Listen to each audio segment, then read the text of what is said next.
Eithne Jones. I'm the founder and owner of Speaker Ideas. We're based at Schiphol in the Netherlands, and we provide thought leaders and experts to our corporate clients around the world for their leadership offsites, their sales kickoffs, for various learning and development programs, also for their customer events and various stakeholder forums.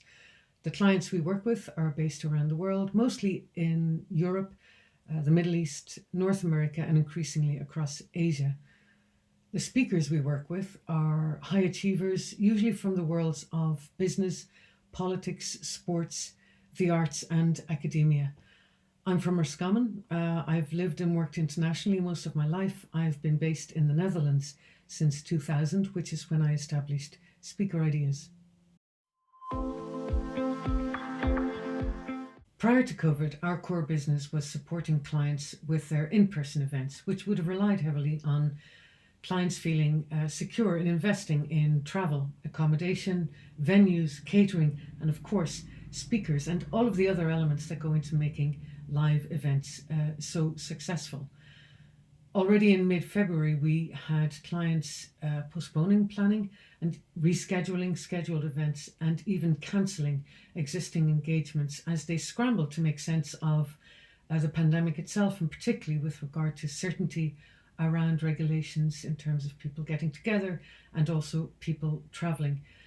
One industry poll done around May of this year of event professionals suggested that close to 90% of all in-person live events had been cancelled or postponed, rescheduled to 2021 as a result of COVID-19.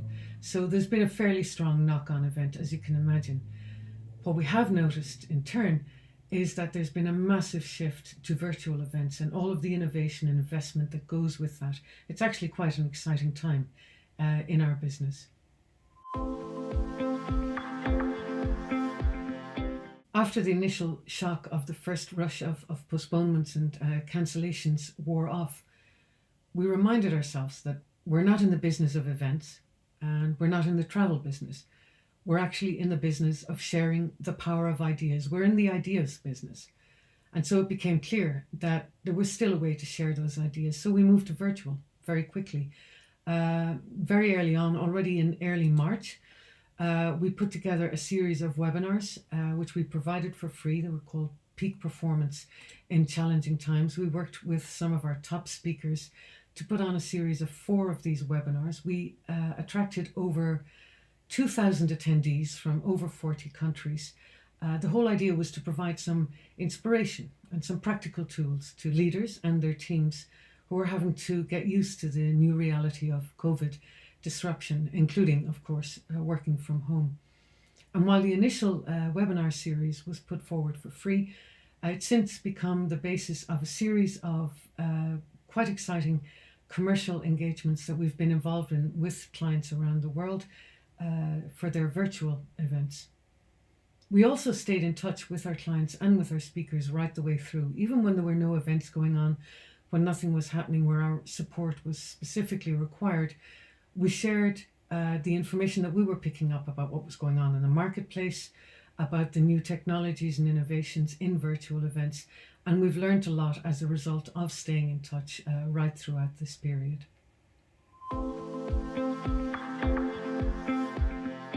So if I think about lessons that we might have learned over the past number of months that may be applicable or helpful for other members of the network, I would suggest we have 3.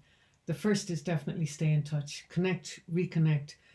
Even if the business requirements or demands aren't there right now, it's a tough time for people. I think it's really important to stay in touch with your clients, with your suppliers, with your network. Share ideas about what's going on in the marketplace, about what you're learning, and just generally get in touch and see if people are okay.